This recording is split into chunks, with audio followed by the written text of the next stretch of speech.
Bom, então vamos dar início à nossa aula de hoje. O assunto é o movimento cooperativo. Dentro desse assunto, nós vamos estar aí discorrendo sobre as ideias do Robert Owen, né, que viveu aí no século XIX e que foi um dos grandes idealizadores e empreendedores do cooperativismo no mundo.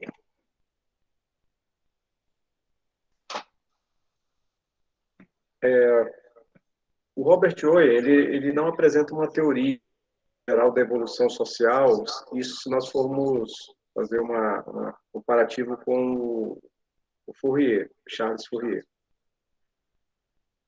Ele é o primeiro a apresentar um programa realizado, né, de funcionamento do sistema econômico radicalmente diferente do vigente à época. Então, recapitulando um pouco, né, desde o processo, né, dos primórdios, do processo evolutivo da sociedade, a organização produtiva ela foi sempre permitindo com que houvessem assim uma diferenciação clara das classes, e não somente isso, que essas classes, né, que classes quem detinham o poder econômico, político, religioso, e quem no processo produtivo não detinha riqueza e só podia contar com o seu trabalho, a sua força de trabalho. Então, essas basicamente são as duas classes, né, da organização produtiva. Quem detém poder econômico e, portanto, é proprietário dos fatores de produção, como terras, máquinas, embarcações, instalações fabris, etc. E quem não tem poder econômico e, portanto, só dispõe da sua força de trabalho nessa relação produtiva.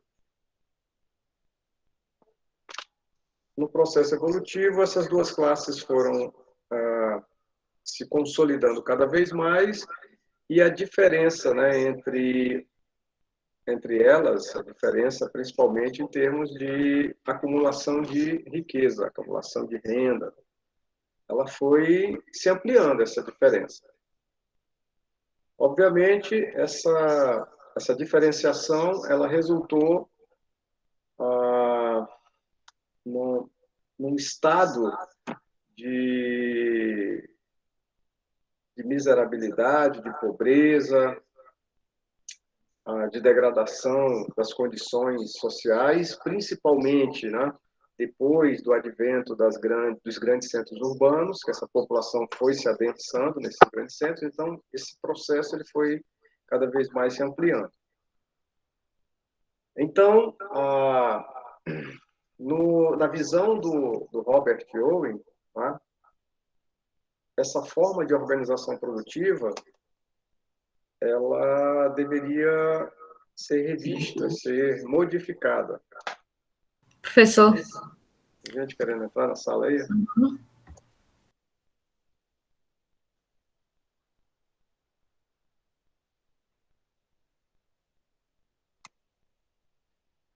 Então, na visão do Robert Owen, isso deveria ser modificado. Também, a exemplo do Charles Fourier. Né? Eles foram críticos dessa forma de organização produtiva. Só que o Charles Fourier ele fez as suas proposições, né? E nenhuma delas foram implementadas. Ao contrário, o Robert Owen, não, ele foi muito mais pragmático, ele foi muito mais empírico, né? Ele desenvolveu nas suas ideias uma forma de organização produtiva e ele investiu, né, do próprio bolso, dos seus próprios recursos, para fazer valer esse modelo proposto por ele. Então, destacando aqui, né, as principais obras do Robert Owen, Uma Nova Visão da Sociedade, ou Ensaio sobre o Princípio da Formação do Caráter Humano. Vejam bem, o Robert Owen, ele trabalhou muito essa questão do caráter. Tá? Não era só rearranjar ou reformular o modo de organização produtiva entre quem tem a propriedade dos fatores de produção e quem só detém a força de trabalho. Não era só fazer um rearranjo disso aí. Tinha-se também que, para dar sustentabilidade, para dar consistência, durabilidade a esse reordenamento, essa reorganização produtiva, tinha que trabalhar o caráter do indivíduo. Tá? Então, o caráter seria um elemento essencial para você permitir a consistência, solidez e durabilidade dessa nova organização produtiva. Ele também escreveu uma outra obra, né, O Novo Mundo Moral. Então, vejam bem, esses pontos, né? O caráter do indivíduo e a moral são coisas essenciais nesse modelo proposto pelo Owen. Tá? Então, aqui eu já vou abrir uma discussão com vocês. Gostaria de ouvir o ponto de vista de vocês sobre essa questão do caráter e da moral.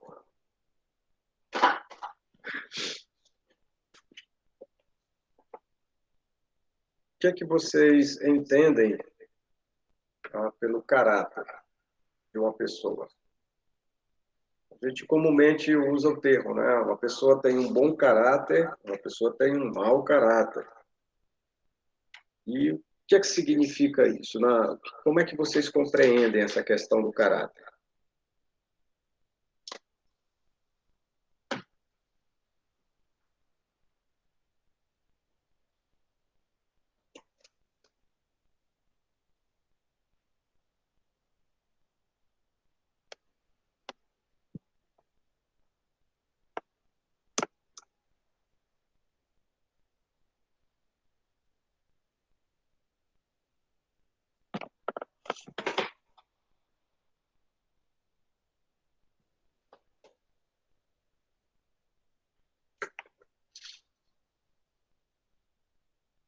Tem alguém aqui na sala que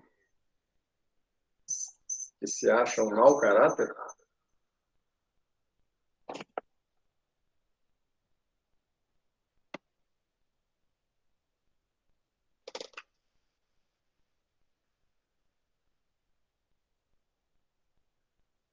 Tem alguém aqui na sala que já foi acusado de mau caráter?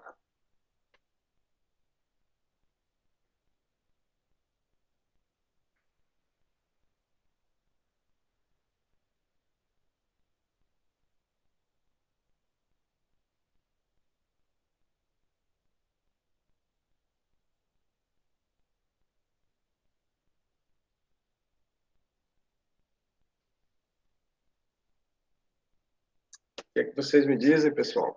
Vamos lá.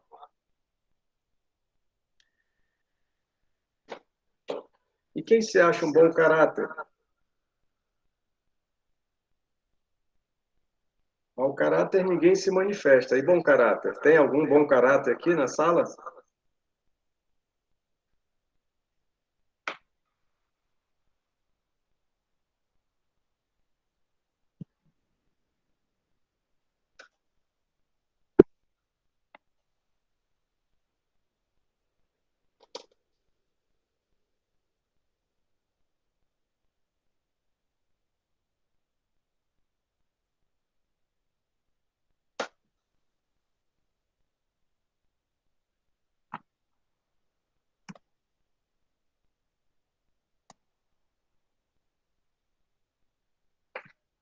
Vamos lá. Lucas, cadê o Lucas? Está aí?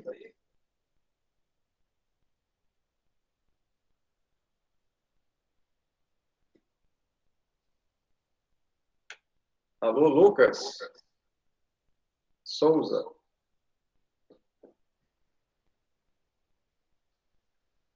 Lucas Souza está sem microfone. Lucas, o que é que você acha? O que é que você conceitua como caráter de um indivíduo? Digite aí para gente, por favor.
Tá desligado o seu áudio, professor.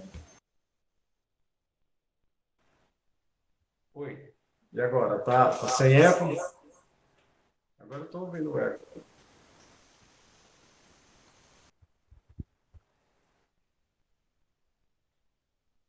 Vocês estão me ouvindo bem ou está dando eco? Tá dando eco. Uma sugestão seria se eu colocar um fone de ouvido no celular ou no notebook, porque aí não vai ter eco. Vou colocar aqui.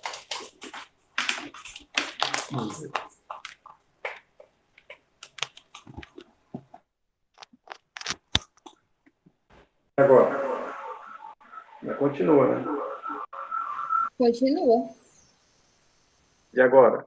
Melhorou? Melhorou. Perfeito. Então, na visão do Lucas aqui, ele escreveu que ele acha que é a maneira de agir, né? O caráter está associado à maneira de agir. Vocês concordam com o Lucas, gente? Caráter é a maneira de agir? Para mim, o que... Ai, tá ouvindo minha voz. Desliga o áudio, professor. Por favor. Vou desligar aqui o áudio. Então, para mim, o caráter ele é com base nas atitudes da pessoa, como o Lucas falou. Mas, assim, a pessoa ela é composta por qualidades e defeitos, e vai ser isso que vai determinar se é um bom ou um mau caráter, entendeu? Porque, assim, vai ser o que se sobressai, se vai ser as qualidades e os defeitos de alguém. Tanto é que, quando a gente observa alguém, a gente vai analisar tudo. E o que mais se sobressair da pessoa, né? A gente vai ver se vai querer fazer amizade ou não com aquela pessoa. Porque, tipo, todo mundo tem defeitos, todo mundo tem qualidade. Mas aí o que se sobressair mais é como a gente vai determinar alguém, entendeu? Daquele ponto de vista de alguém. Você entendeu? O áudio tá desligado. Entendi. Vamos fazer aqui um exercício prático em cima da sua fala aí. Quando vocês vão escovar os dentes, todo dia de manhã, pelo menos, né? Vocês apertam a pasta de dente, né? O tubo da pasta de dente, no meio ou na ponta?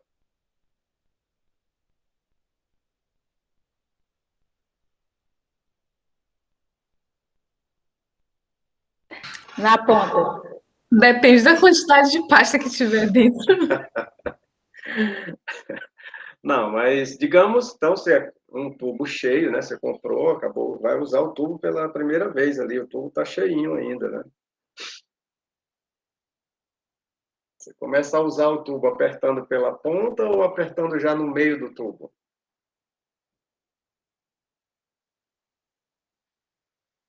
Ah, foi, a Eloá falou que é na ponta, né, Eloá? Sim. E aí? Todo mundo faz do mesmo jeito que a Eloá ou não? Professor, para falar a verdade, eu nunca prestei atenção onde é que eu aperto.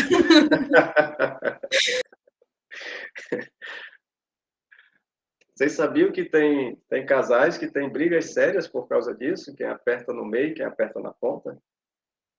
Isso gera conflitos seríssimos entre casais. O que eu quero dizer é o seguinte, é que nós temos comportamentos, né, como vocês bem destacaram aí, as atitudes, o Lucas, né, falou, a maneira de agir. E aí a Beatriz, né, complementou, olha, mas depende dessas atitudes, se elas são um defeito ou são uma virtude. Agora, onde é que eu quero chegar com essa história de pasta de dente aí? É que tudo não é relativo. Tem gente que aperta a pasta de dente no meio porque acha que isso é natural, é normal, é tranquilo. Essa atitude é tranquilo. Mas tem gente que não, que gosta de apertar na ponta e se incomoda com quem aperta no meio. E tem gente que aperta no meio e se incomoda com quem aperta na ponta.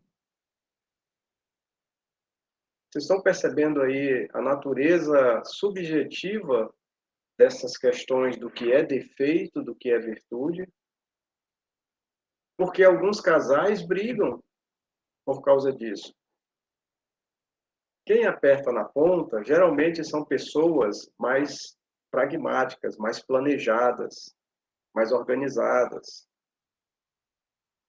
Então, elas apertam na ponta porque é uma forma lógica e racional de você ir gastando a pasta de dente, né? De uma forma assim, bem organizada, lá da pontinha até o último resquício da pasta. Quem aperta no meio, geralmente são pessoas desorganizadas, pessoas que não pensam muito, desorganizadas no sentido de não se planejam muito, não estão muito tomando. Elas simplesmente vão lá e apertam para sair a pasta, porque é isso que interessa, sair a pasta. Então vejam só como uma simples atitude caseira, rotineira, habitual que nós utilizamos, pode ser objeto de um grande conflito e discussões sobre quem é que está certo e quem é que está errado. É apertar no meio ou é apertar na ponta? A pessoa que aperta na ponta tem um tipo de personalidade, né? A pessoa que aperta no meio tem outro tipo. E essas personalidades, elas podem entrar em conflito, porque elas funcionam diferente. O que é defeito para uma pode não ser, né, nada para outra, e vice-versa.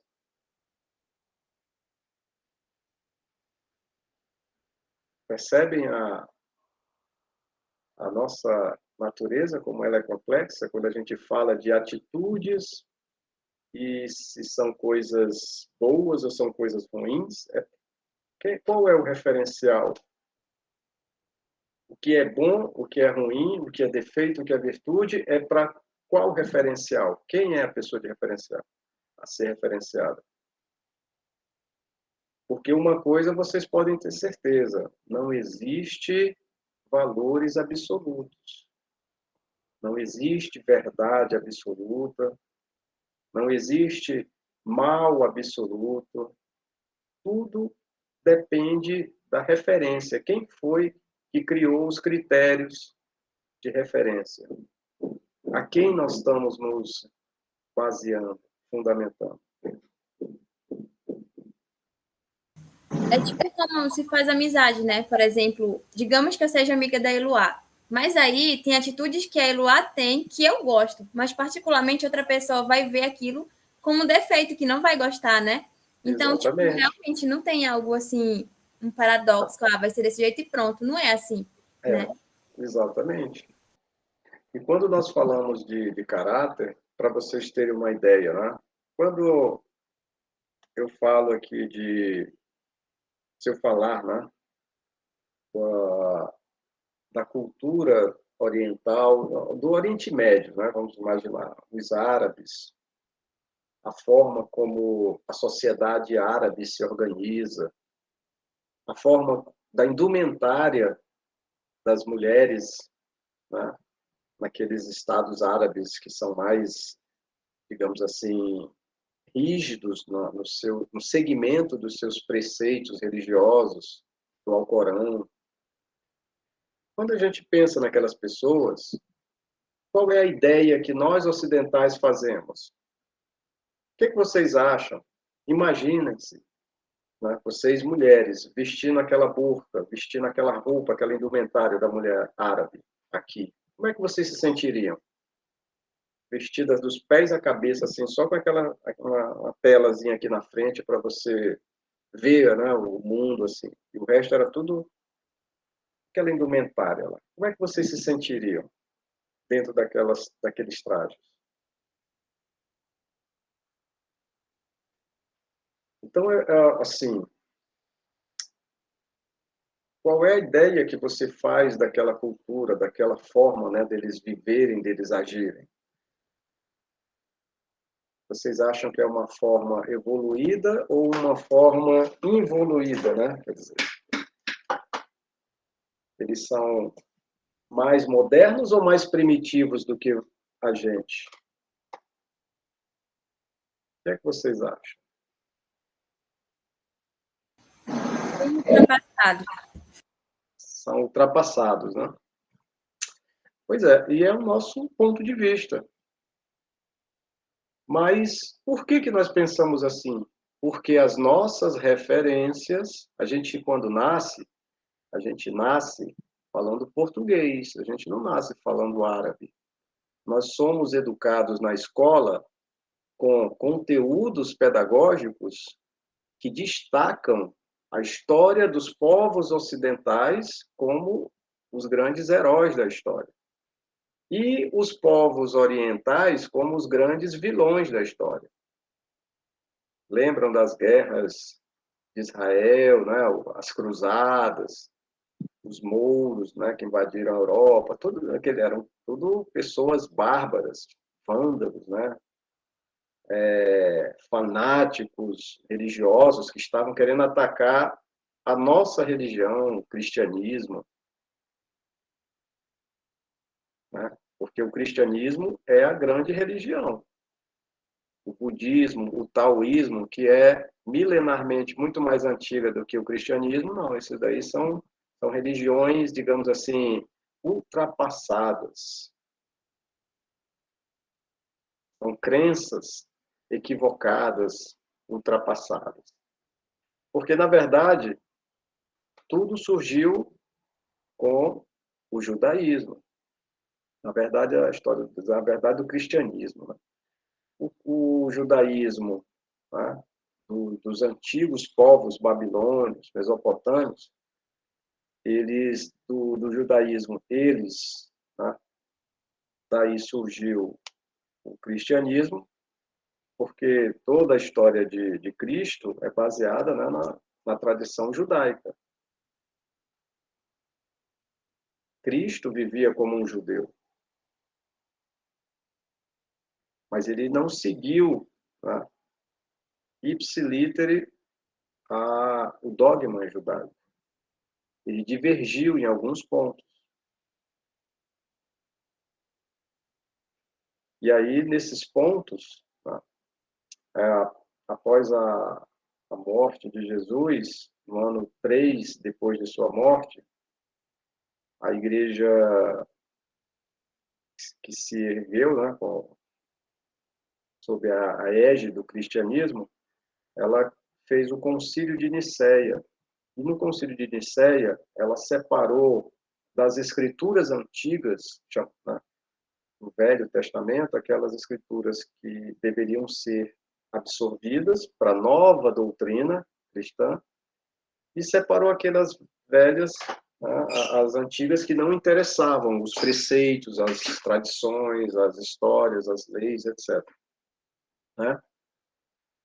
Então, aí se fez a Bíblia. Então, o cristianismo é uma dissidência do judaísmo.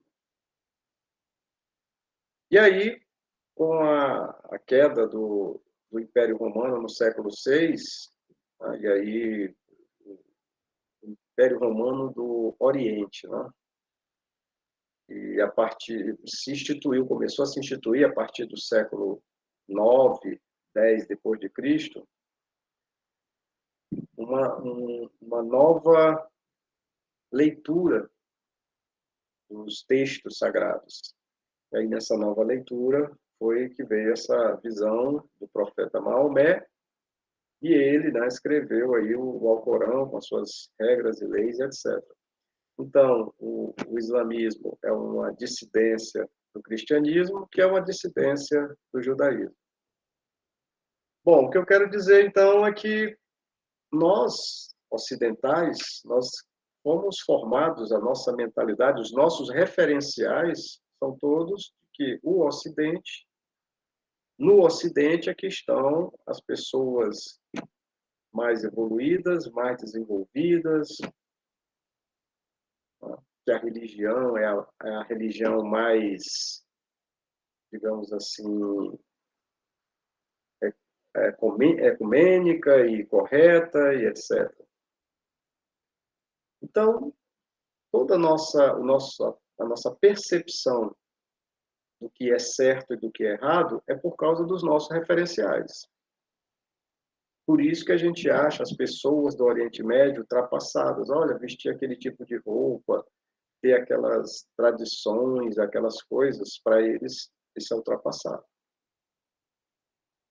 Mas eles têm outra visão de mundo.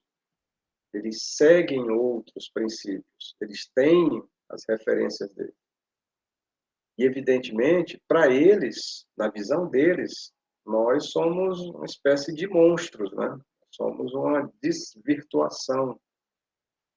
Essa nossa evolução da gente ficar propagando cada vez mais liberdade, né? Vamos ser livres, vamos liberdade de direito, liberdade disso, liberdade daquilo. Para eles, isso é uma coisa vil, é algo inaceitável, porque eles são muito apegos à tradição, às regras, os valores que estão incutidos no caso, né, nas escritas sagradas deles.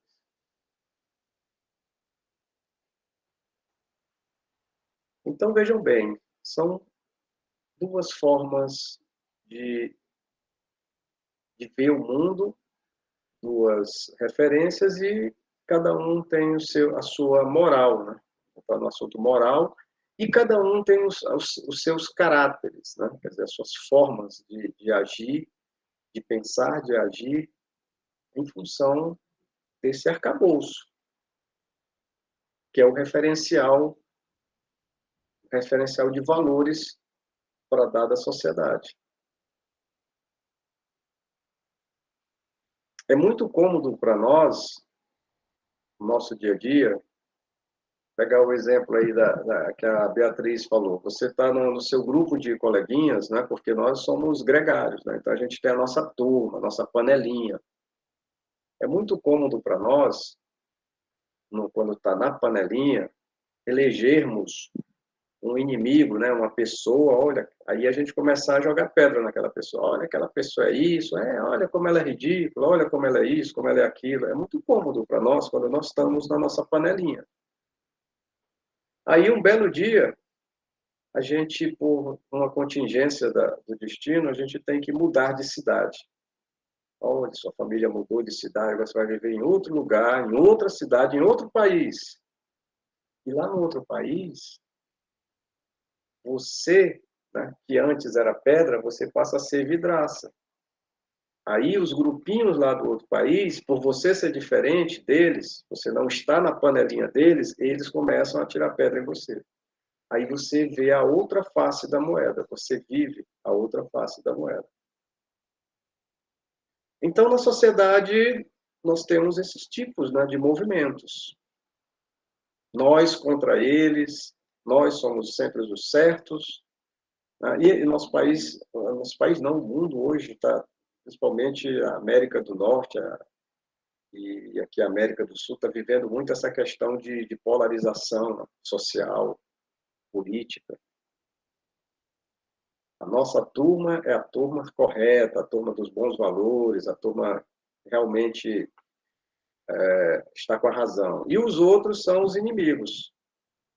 Quando, na verdade, está todo mundo no mesmo barco, no mesmo país, vivendo sob a mesma cultura. Mas os interesses corporativos de cada grupo falam mais alto do que os interesses coletivos da nação. Porque o problema não está na divergência, né? Eu divergir de vocês, vocês divergirem de mim, não tem nenhum problema. O único detalhe é o seguinte, é que se nós quisermos construir um país ou um estado, um município que seja melhor, nós vamos ter que, apesar das divergências, nós vamos ter que trabalhar colaborativamente. Porque sempre que a gente ficar nessa de eu tenho os meus valores, você tem os seus, e sempre que nós ficarmos nessa condição de que ou é você ou sou eu, nós dois nunca vamos conseguir construir nada melhor para nós e para as outras pessoas que estão nesse ambiente. Porque quando você estiver atuando, eu vou estar nos bastidores querendo puxar o seu tapete, querendo sabotar as suas ações. E vice-versa, quando eu estiver atuando, você que vai estar querendo me sabotar. E nesse processo de um contra o outro, e as pessoas se sabotando, toda a coletividade se perde. E o tempo passa e você não vê crescimento e desenvolvimento.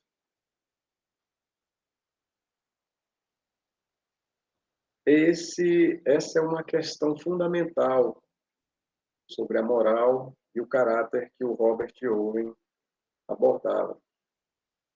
Não adianta fazer uma organização produtiva se as pessoas continuarem se sabotando, colocando as suas divergências acima do interesse maior da coletividade, da organização produtiva. Isso sempre, sempre vai resultar em, digamos assim, perdas coletivas gerais para todo mundo. Porque eu posso, até no momento, numa conjuntura, estar me beneficiando desse estado de coisas. Mas se a coletividade como um todo vai perder, eu vou ser afetado por isso. Inexoravelmente eu vou ser afetado por isso. Por exemplo, o camarada ele pode ser um empresário que ele esteja se beneficiando desse sistema e ele mora num condomínio de luxo, tem uma vida muito boa, mas em algum momento esse empresário, a família dele, seus filhos, tá? Seus entes queridos, vão ter que sair do seu condomínio de luxo e ir para a rua. E na rua, se a sociedade está degradada, e quando eu digo degradada, quer dizer mais violenta, tá? Mais poluída, mais injusta do ponto de vista social, esse camarada ele pode ser vítima de sequestro, vítima de qualquer tipo de atrocidade, de violência, ele e a sua família, por mais rico que ele seja. Então, você viver numa sociedade onde você se beneficia, mas a coletividade degrada, você vai também sofrer os reflexos disso. Você vai sofrer de uma forma ou de outra, mais cedo ou mais tarde, os reflexos disso. Tá? Tanto do ponto de vista pessoal, como o próprio ponto de vista dos negócios. Porque sociedades, qual é a diferença entre países desenvolvidos e países subdesenvolvidos? É gente no mesmo lugar, gente que habita, né, ambos os países. Mas nos países desenvolvidos, onde a sociedade tem uma melhor estruturação, organização institucional, as regras, as leis, elas funcionam melhor. E funcionando melhor, aí é que está a questão do desenvolvimento, né? A vida do cidadão médio é melhor. E em sendo melhor, esse ambiente social ele se torna mais aprazível, mais agradável de se viver. E do outro lado, no país subdesenvolvido, você tem exatamente esses fatores degradados. As instituições não são tão boas, muita corrupção, muita falcatrua. E aí o que acontece?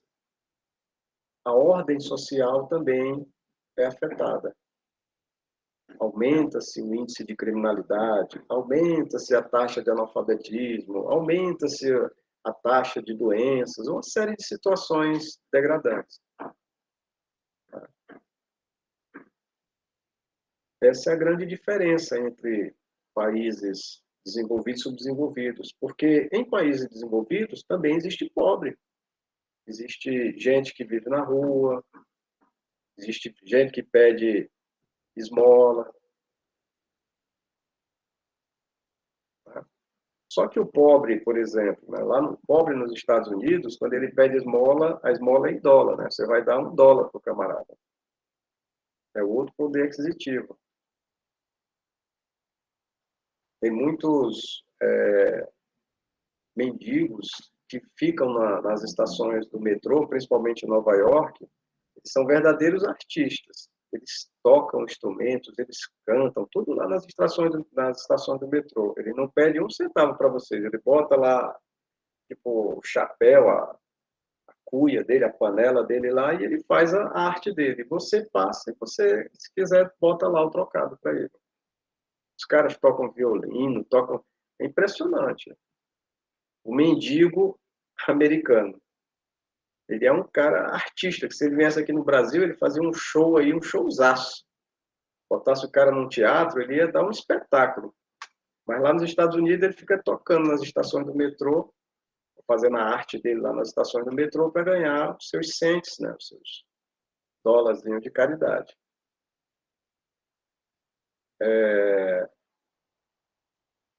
Entendeu? Mas, então, essa questão, a gente tem que avaliar muito essa questão do caráter e da moral. Tá? E principalmente porque é uma armadilha onde nós caímos muito frequentemente, essa questão de quando a gente está dentro da nossa panelinha, a gente se acha poderoso e correto. Não, eu estou com o meu grupo aqui, o que o meu grupo está dizendo que é certo, eu apoio cegamente, a gente está certo e os outros estão errados. Nós sempre estaremos certos, nós sempre seremos os virtuosos. O defeito é só dos outros. Tá? Essa é uma armadilha que nós caímos cotidianamente nas nossas vidas. Achar que porque a gente está dentro do nosso grupinho, nós somos blindados de qualquer coisa, qualquer diversidade que exista na sociedade. E quando eu digo esses grupinhos, eles acontecem dentro das instituições acadêmicas, dentro das empresas, dentro dos bairros, ou seja, é uma forma social nossa de se organizar. A gente monta panelinhas, monta grupinhos, e nesses grupinhos a gente se acha mais forte, quase, né, intocáveis. Só que tudo isso é uma grande ilusão, porque esse grupinho ele pode ser dissociado, né, rapidamente. Repentinamente, você vê aquelas pessoas, estamos aqui, mas de repente, quando surge uma situação realmente mais crítica, mais ameaçadora, o grupinho todo mundo, como se diz na história, vaza, e você, quando olha para os lados, cadê os meus amigos, cadê os meus colegas? Sumiram. E aí é que você vê, realmente sou eu e eu no mundo. Tá? Então, essas questões eram bastante pontuadas pelo Robert Owen, né? A moral, essa coisa da moral e do caráter, para poder construir relações sociais e relações produtivas consistentes. Que as pessoas não ficassem se sabotando, que as pessoas não ficassem se detonando, querendo um grupo querendo se sobrepor ao outro. E pensassem só nos seus interesses corporativos.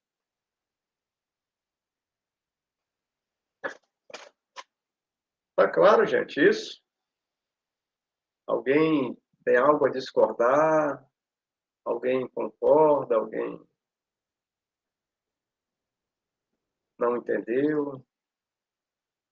Tipo, eu achei muito interessante o que o senhor falou, né? Por exemplo, assim, as pessoas, elas tendem a fazer suas panelinhas e tal, e, tá por cima lá da carne seca e depois todo mundo some e já era. Por isso que a gente tem que saber, né, professor? Tipo, avaliar muito bem quem a gente quer por perto da gente, porque a gente tem que saber distinguir o que é um amigo de um colega e de um conhecido. E não todo mundo dizer, meu amigo, meu amigo. Nem todo mundo é nosso amigo e todo mundo sabe disso. Né? Conhecido, a gente tem vários colegas também, mas amigos são contados nos dedos. Tanto é porque tem muitas pessoas que só querem estar com a gente para se favorecer. Quando a gente não tem nada a favorecer aquela pessoa, ela se manda, nem lembra que a gente existe.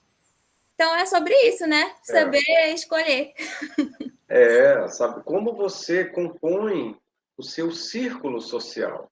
Quem são as pessoas que realmente você permite que estejam mais próximas da sua intimidade, da sua vida?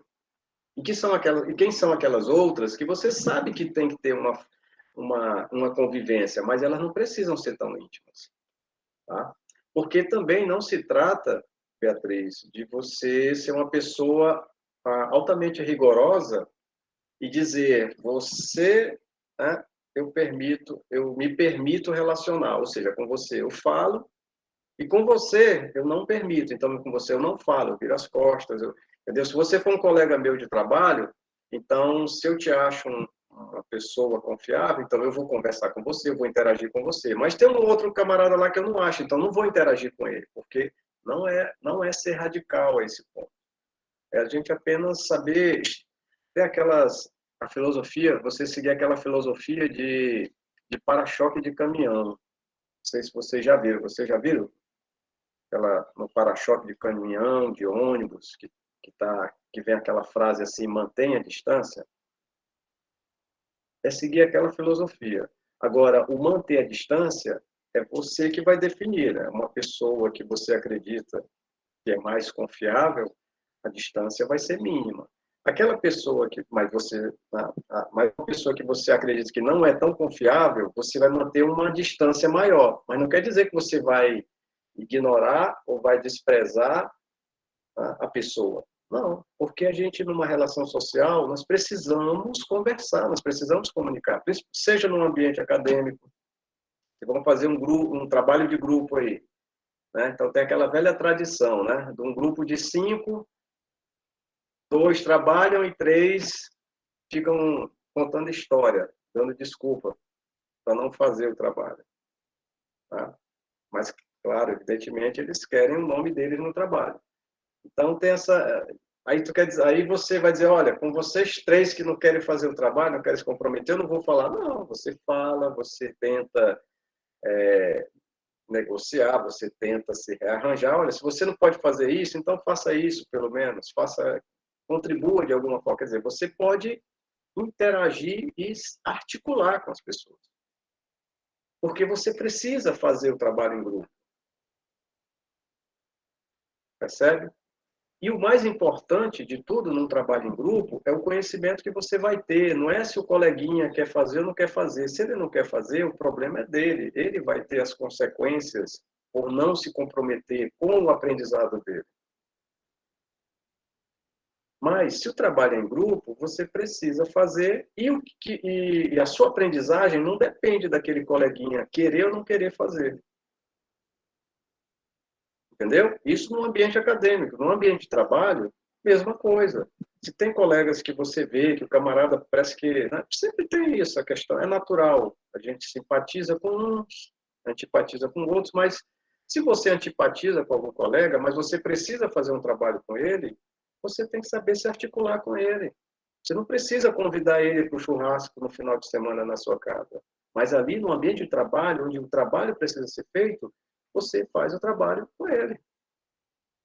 E tenta fazer com que essa relação se desenvolva da melhor forma possível.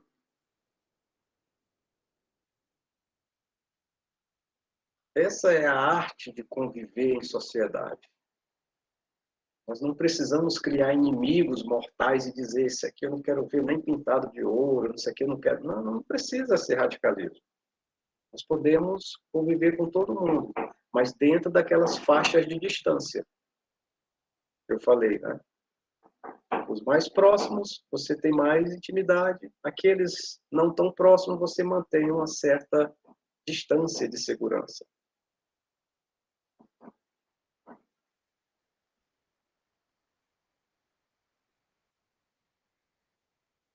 Tranquilo, gente?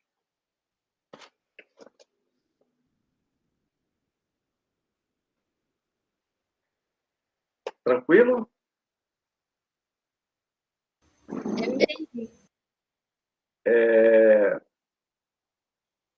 E aí? Vocês, quem de vocês... Vou voltar à pergunta, então.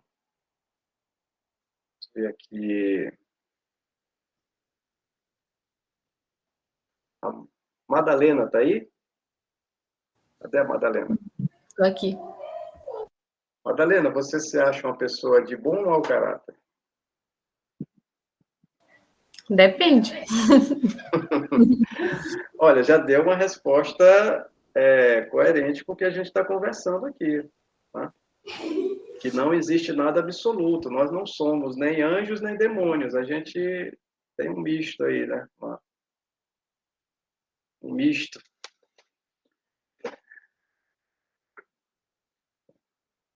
E a Joyce?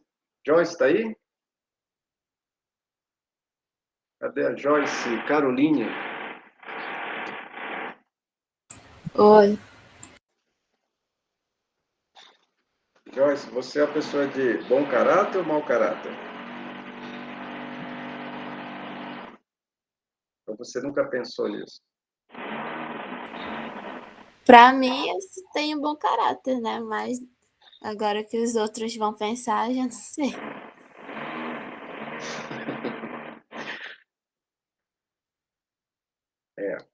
Então, assim, é importante, Joyce, o que os outros pensam a respeito do seu caráter? Você se acha uma pessoa de bom caráter. E o que os outros pensam a seu respeito? Você leva em consideração ou não? Sim, até porque se acharem que eu sou uma pessoa de mau caráter, como o senhor disse, iam se afastar de mim. Então, eu levo em consideração o que as pessoas pensam, até para eu me autoavaliar se eu tô tendo a atitude correta ou não. E todo mundo que você se relaciona, todo mundo simpatiza com você? Te Não, tem como um bom caráter? Todo mundo? Você se dá bem com todo mundo não, indistintamente? Não? não. Então, provavelmente, aquelas pessoas que não se dão tão bem com você não vão te achar uma pessoa de tão bom caráter assim, né? Vão querer te criticar em algum aspecto. Né?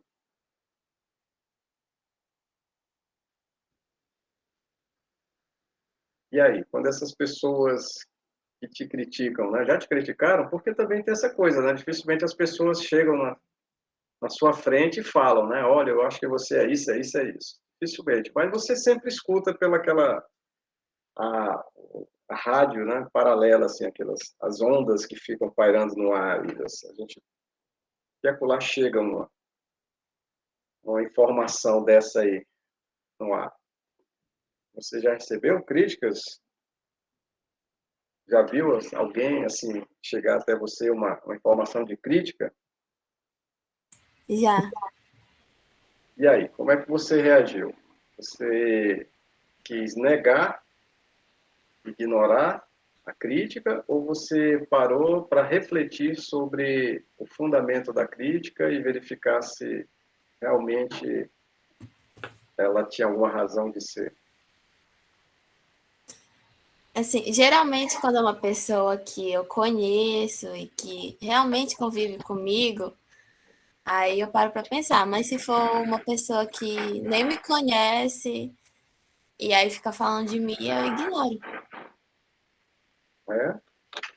Mas assim, de repente, se as pessoas que você conhece são pessoas inexperientes ou pessoas que não têm muitos fundamentos. E uma pessoa que você mal conheceu é uma pessoa que realmente tem, digamos assim, uma boa base de conhecimento, de experiência. E aí a crítica dela, de repente, tem um fundamento, né? Você já parou para pensar que não é somente a questão da distância, da proximidade que a gente tem com as pessoas para verificar se uma crítica ela é consistente, tem fundamento ou não. Pessoas que a gente mal conhece podem ser pessoas muito gabaritadas para emitir opinião e parecer sobre, de repente, o nosso comportamento, o nosso caráter. É assim que psicólogo, psicanalista, terapeuta ganha vida, né? E a pessoa, se eu fosse me tratar só com um terapeuta que é meu amigo, que me conhece desde criancinha, difícil. Mas não, a gente chega num psicólogo, um terapeuta lá, nunca viu o camarada. Aí começa a falar da sua vida e dos seus problemas. Aí ele vai fazer lá algumas ponderações, e aí você está dando ouvido para a pessoa que você mal conhece.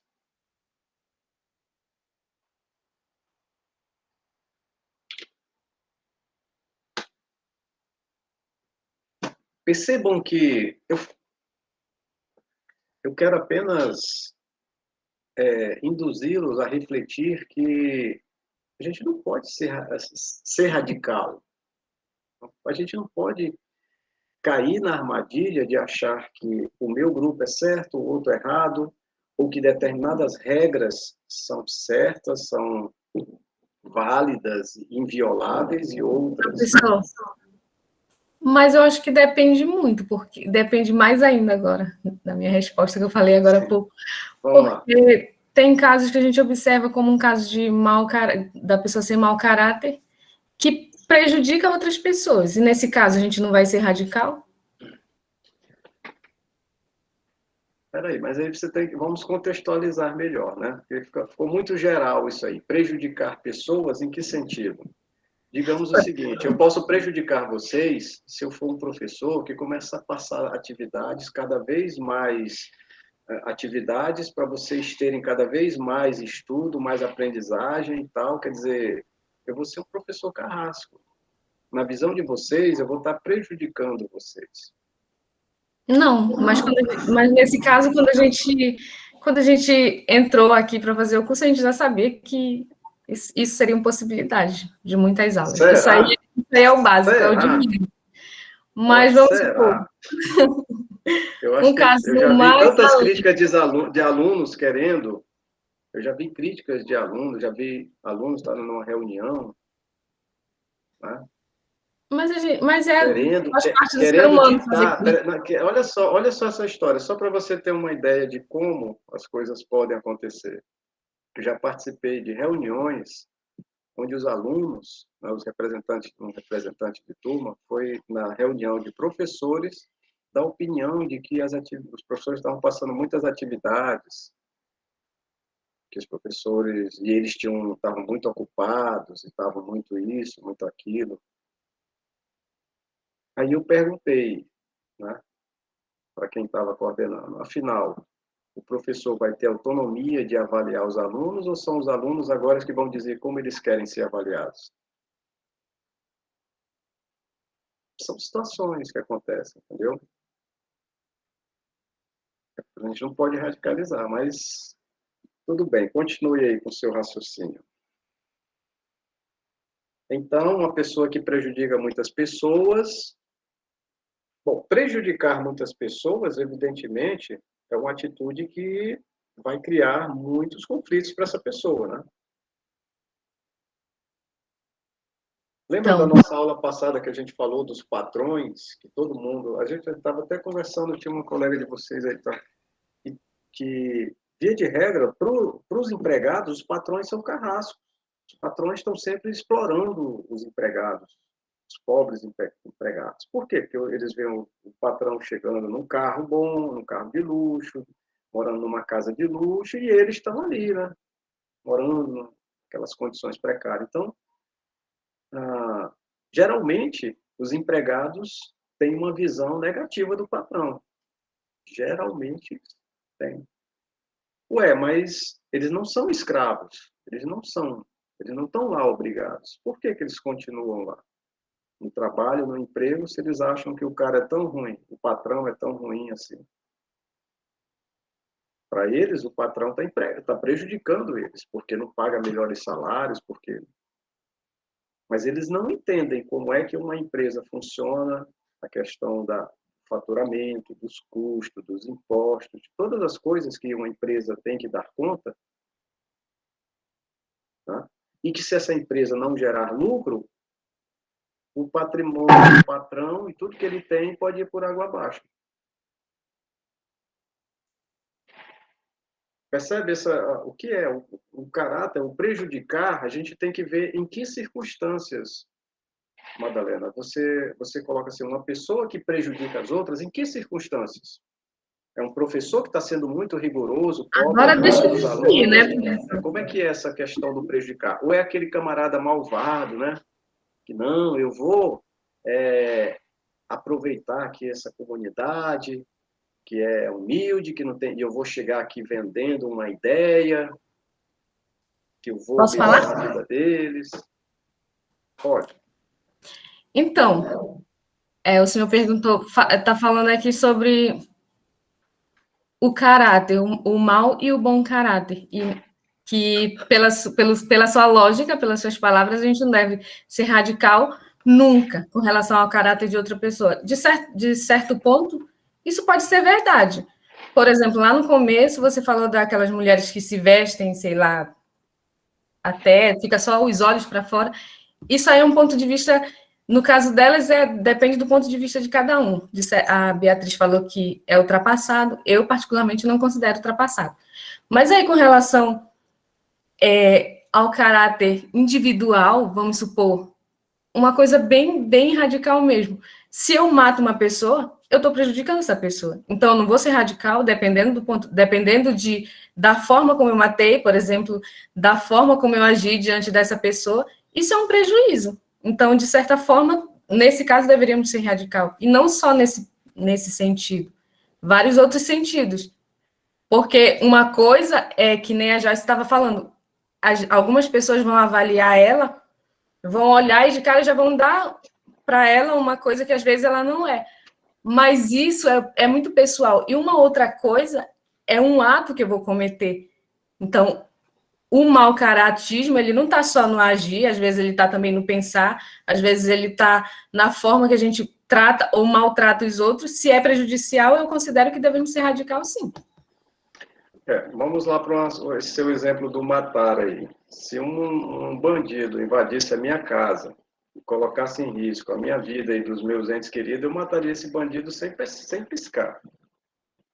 Autodefesa, sobrevivência, isso é da natureza. Qualquer animal tem instinto de autodefesa. É uma situação. E se ele matasse você? Não seria... Eu seria vítima. Eu seria vítima e o que acontece? E ele seria um camarada, na verdade, se ele me matasse, todos os meus problemas estariam resolvidos, né? Mas eu seria a vítima, ele seria o algoz, e do ponto de vista social, da ordem social e moral, ele cometeu um crime. Mas se eu matasse ele dentro de casa com autodefesa, eu não estaria cometendo um crime pela legislação. Aí, no caso, um crime, ele cometeu um crime. Mas ambos seriam uma situação de matar. É isso que eu te digo, da relatividade. Se ele um criminoso, ele já é um mau caráter. A atitude do mau caráter, né? Nós podemos, por isso que nós temos que contextualizar a situação. Se eu matar um bandido que invade a minha casa e ameaça a minha vida e dos meus entes queridos, eu não sou um mau caráter e eu estou agindo em legítima defesa. Mas eu estou matando o cara do mesmo jeito. Mesmo ser humano morre do mesmo jeito. Ao contrário dele, se ele invade minha casa e me mata, ele é um mau caráter e ele está cometendo um crime pelas nossas leis sociais. Com ele devemos ser radical, ou não? Não, radical, mas é isso que eu estou dizendo. A relatividade, o que eu estou dizendo da relatividade, o que eu quero dizer é o seguinte, aqui, matar uma pessoa, a gente não pode dizer que matar uma pessoa é um ato de mau caratismo. Não. Eu estou te dando exatamente as duas faces da moeda. Eu posso matar uma pessoa, mas sendo bom caráter, porque eu agi em legítima defesa, E eu posso ser um mau caráter se eu matar uma pessoa simplesmente porque eu estou querendo, sei lá, obter vantagens, obter alguma riqueza, alguma coisa. Ou mesmo por rixa, por ódio, né? Tem gente que mata os outros por ódio. Aliás, tem muitas pessoas que matam pessoas por amor, não é isso? Aqui é pular, sai na televisão, não é isso?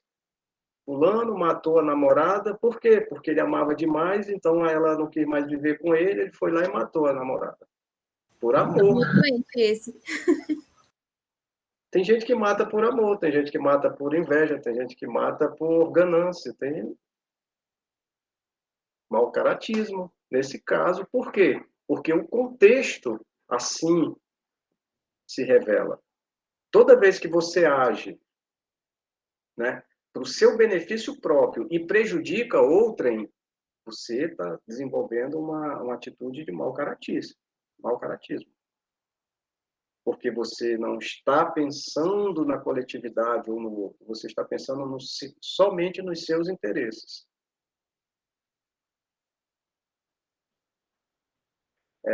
Esse é o E parâmetro. quem mata por pena? Mata por pena? Como é que é? Eduarda?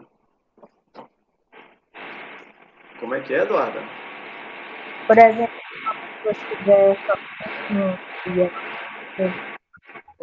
e pedir para alguém matá-la, é malcaratismo também? Infelizmente eu não te escutei, que tem um barulho aqui no prédio aqui, então não sei quem está furando aí a parede, aí quando você falou eu não ouvi direito. Qual foi o exemplo que você deu? Se, por exemplo, tiver uma pessoa sofrendo muito,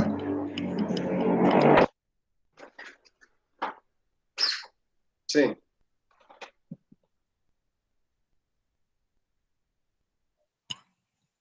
se, Uma por pessoa exemplo, uma sofrendo pessoa muito. estiver sofrendo muito, e aí ela quiser que outra tire a dor dela, é Sim. malcaratismo também?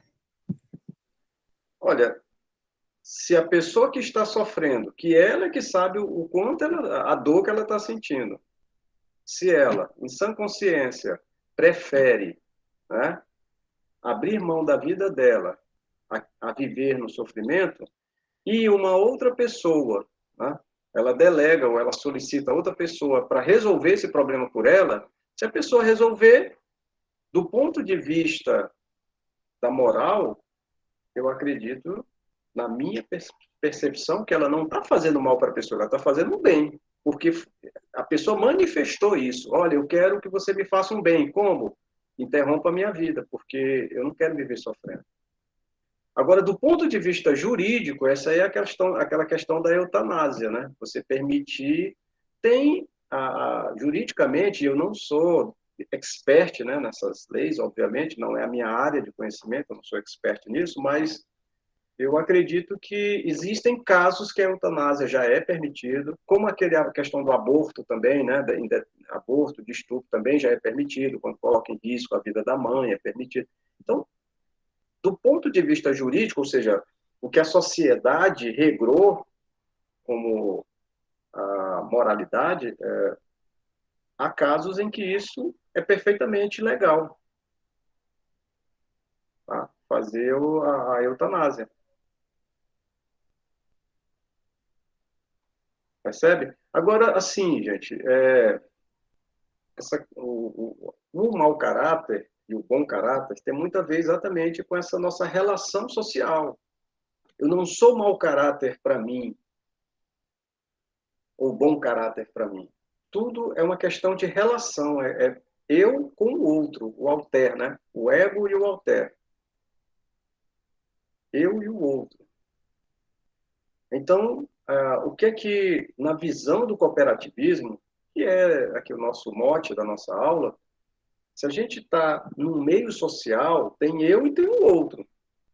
Se toda vez que eu agir, né, pensando só no meu interesse pessoal, em detrimento do outro ou da coletividade,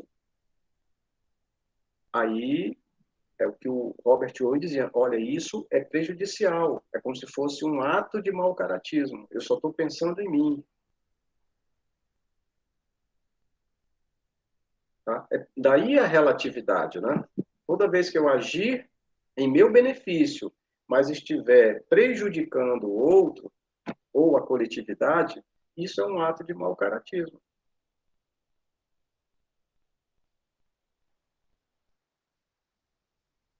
Certo?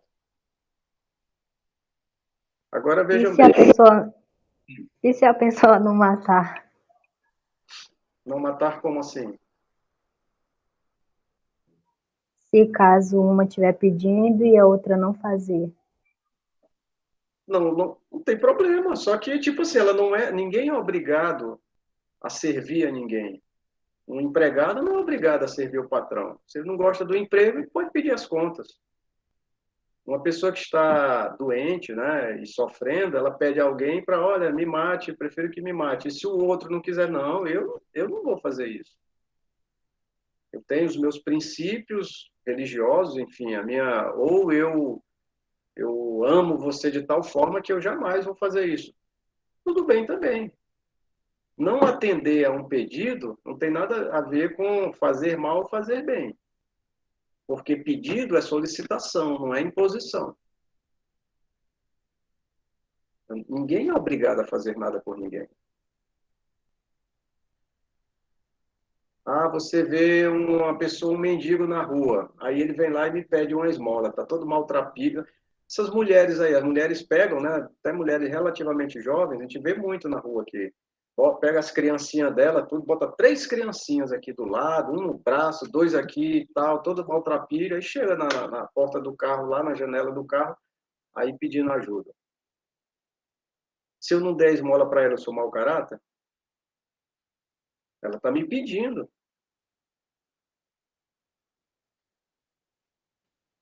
Para você ter uma ideia, quando uma criança, né, quando uma pessoa, um pai, né, ou uma mãe dessa, são pessoas, claro, assim, desprovidas de, geralmente, de educação, de uma boa formação, sei lá, religiosa, familiar.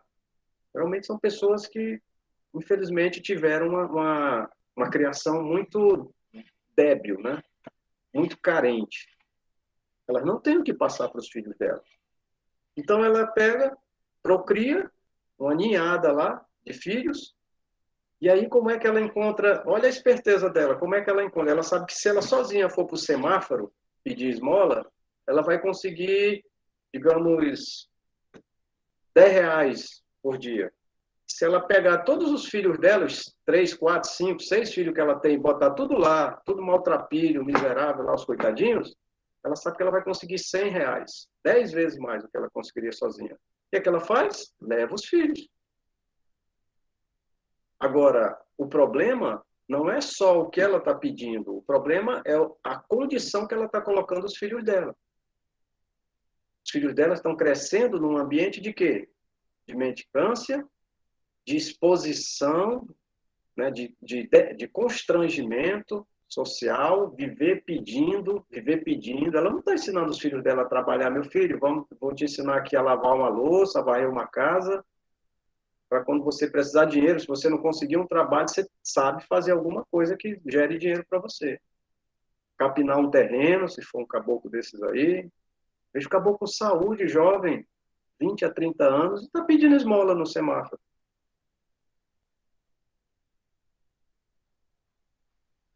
Mas eu não sou um mau caráter se eu não quiser dar esmola. Muito pelo contrário.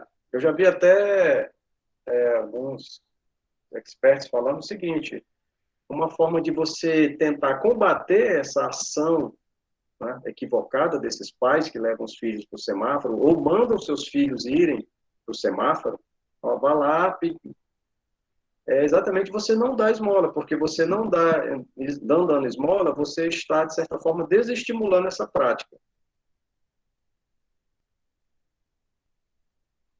Então, são aspectos, entendeu? Pedir não é obrigar.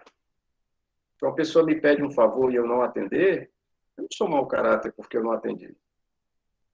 Ah, mas a pessoa é um coitado, um pobre coitado, mas eu não sou responsável pela condição de vida das pessoas.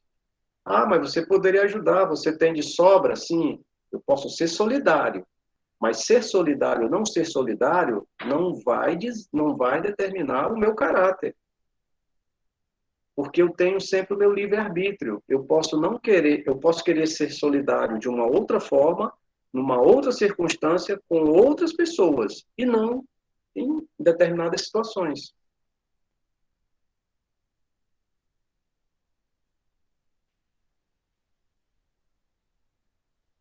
Agora, se chega uma pessoa dessa pedindo esmola para mim e, além de não dar, não vou dar esmola, tudo bem, isso aí não é questão de mau caráter, mas eu ainda vou escrachar com a pessoa, vai trabalhar, vagabundo, só não sei o quê, e tarará, aí é uma atitude de mau caratismo. Por quê?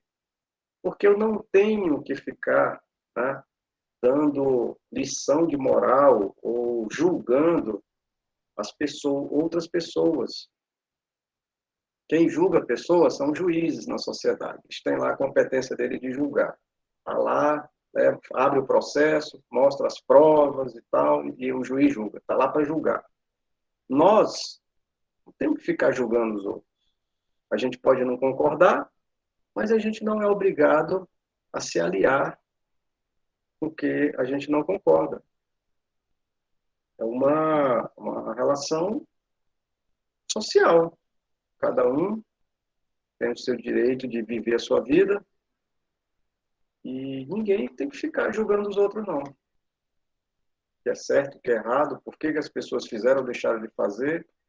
A gente tem que cuidar das nossas vidas e procurar se articular socialmente para se tornar produtivo, né? Que todo mundo possa se beneficiar com essa produção.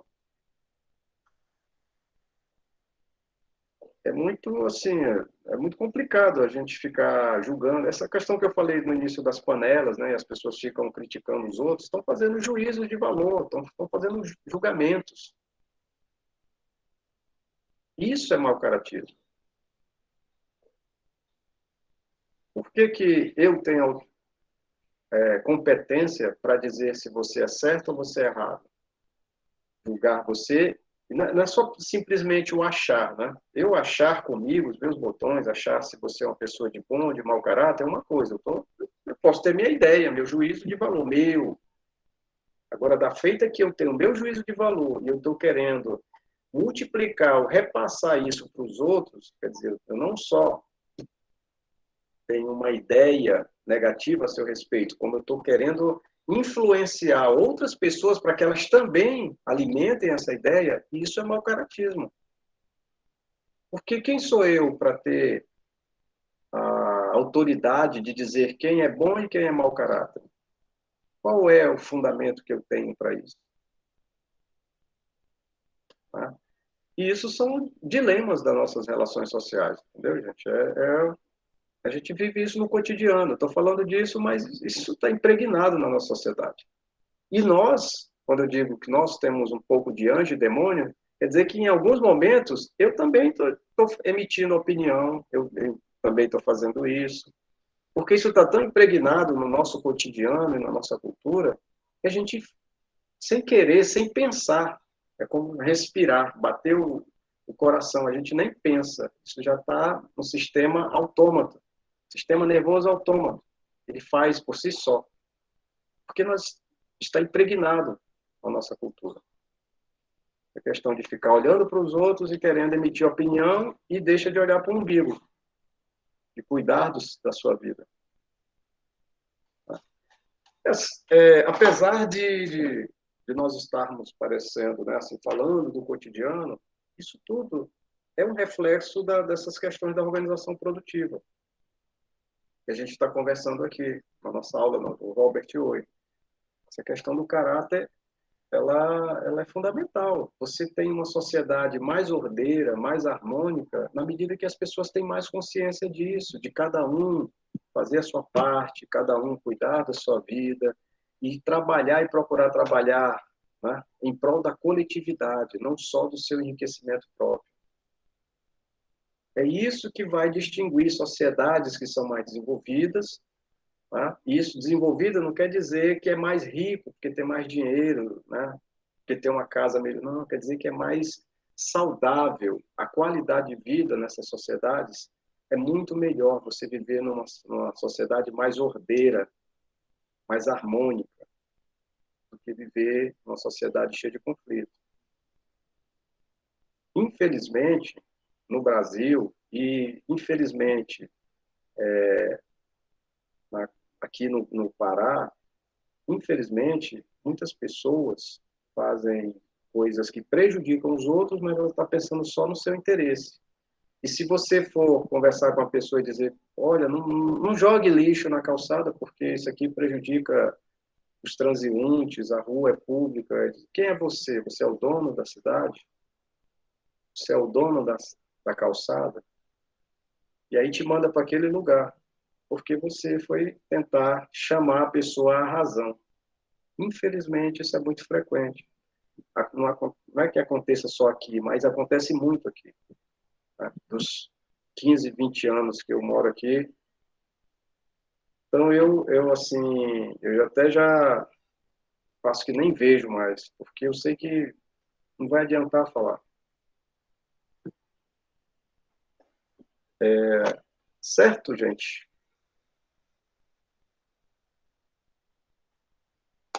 A nossa colega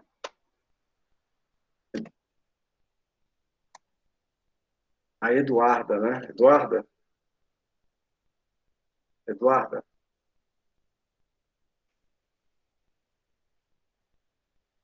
Oi. eu respondi a sua pergunta, a sua dúvida? Sim. Bom, então, o Owen, ele dizia o seguinte, ele associa estreitamente a reforma moral e a transformação do sistema econômico. Owen dizia que o indivíduo ele é produto do meio, portanto, ele deve se subordinar ao interesse social em detrimento do individual. A melhoria das condições de vida humana estão calcadas na ciência da moral, que é a etologia. Então, isso é o alicerce, né, de toda a visão cooperativista do Owen. O interesse coletivo deve prevalecer sobre o interesse individual. A moral é exatamente aquelas regras que a coletividade estabelece em determinado momento como as mais, digamos assim, as mais apropriadas a serem observadas e praticadas. Isso é a moral. Tá? O sistema econômico pode ser regido pela moral, onde o interesse coletivo suplanta o interesse individual.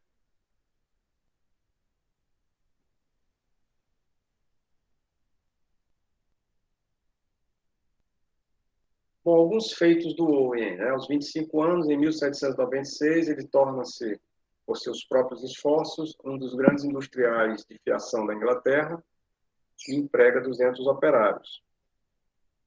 Em 1806, após o embargo do algodão pelos Estados Unidos, Owen cria a fábrica modelo com vista à formação do caráter. E ele, mesmo essa crise, né, que teve na questão do algodão, o algodão é uma matéria-prima para essas indústrias de tecelagem. Né? Sem algodão não faz tecido. E mesmo na época que teve esse atrito comercial, que gerou um atrito comercial dos Estados Unidos, os Estados Unidos forneciam algodão, né, para a Inglaterra, para as manufaturas da Inglaterra. E aí, quando houve esse atrito, cortou-se o abastecimento de algodão, e mesmo assim, o Owen, né, ele garantiu o salário dos seus funcionários enquanto a fábrica estava parada, porque não tinha matéria-prima. Tá? Em 1817, sim, aí qual é esse ato do Owen? Foi a demonstração de quê? De que ele, como empresário, ele tinha uma visão não simplesmente individualista de pensar, poxa, minha fábrica está parada, eu não estou lucrando, então eu vou demitir meus funcionários. Não, ele teve uma visão coletiva. Ele disse, olha, a fábrica parou, mas os empregados precisam ainda ter subsistência, até porque essa crise ela deve passar, né? Então ele diz, então eu vou tentar segurar, né, os meus empregados, garantir seus salários até a crise, né, passar. E, evidentemente, ele acreditava que a crise ia passar o mais rápido possível, porque não podia segurar isso indefinidamente, né? E aí ele apostou nisso, mas foi um gesto onde ele pensou na coletividade e não só no bolso dele. Em 1817, seus planos se estendem a reformular a estrutura produtiva social, onde a propriedade privada seria substituída pela propriedade cooperativa dos meios de produção. Tal modelo foi experimentado em 1824 na América. E lá na América ele fundou nessa colônia Nova Harmonia, com 800 cooperados. Então, foi uma forma do Owen, né, migrar, né, os seus projetos de produção baseada nessa nova filosofia da moral e da cooperação nos Estados Unidos. Em 1832, o movimento cooperativista atinge um desenvolvimento expressivo com 700 sociedades produtivas cooperadas. Então, vocês veem que a semente que o Owen plantou, ela foi germinando e gerando, né, frutos aí e se expandindo. Mas elas não se sustentaram por não assimilarem os princípios morais, né, preconizados por Owen de colocar o interesse coletivo à frente do individual. Então, quer dizer, as pessoas que buscavam criar suas organizações, elas negligenciaram nesse aspecto da moralidade. E aí os conflitos, né, foram se exacerbando de tal forma que inviabilizou muitos desses projetos dessas sociedades. Em 1832, ele propõe substituir a moeda por vale-trabalho, distribuídos segundo a quantidade de horas produtivas. Para tanto, seriam criados armazéns de troca de trabalho, onde os produtores negociariam suas mercadorias por vale-trabalho. É um sistema de trocas aqui, né, criando essa moeda vale-trabalho aqui. Qual é a diferença assim, desse vale-trabalho para a moeda tradicional, né? É que nesse vale-trabalho as pessoas aí estariam, tipo assim, se desvinculando, né, de todas as autoridades monetárias dos governos, né, que emitiam suas moedas, e então o trabalhador ele teria uma forma mais direta, né, de garantir a remuneração do seu trabalho. Então, eu trabalhei, eu recebo vale-trabalho. Aquela é a minha moeda. Então, aquilo dá direito a eu ir lá no armazém e trocar esse meu vale pelas mercadorias que eu preciso para sobrevivência. Então, essa era uma proposta dele de dar mais, digamos assim, poder de compra, né, e de gestão da sua renda fruto do seu trabalho. Era uma ideia, mas também que não vingou essa forma aí de remuneração. Em 1844, 28, tecelões fundam em Rockdale um armazém cooperativo para a compra de bens de consumo. Apesar do crescimento rápido de 130 armazéns na Inglaterra e Escócia, ele não conseguiu prosperar no segmento da produção. Então, esses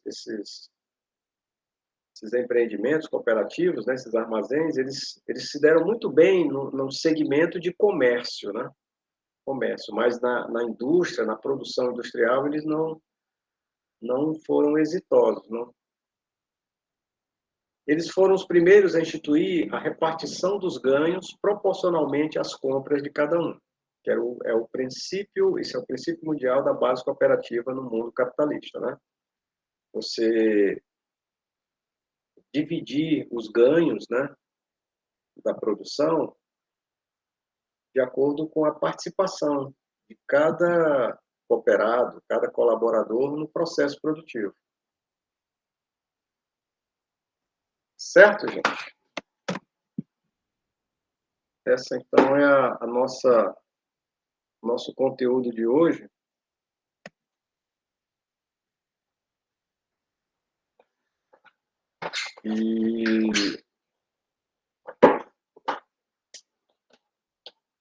E aí a palavra está com vocês. Alguma dúvida? Alguma pergunta? Vou interromper aqui a nossa gravação.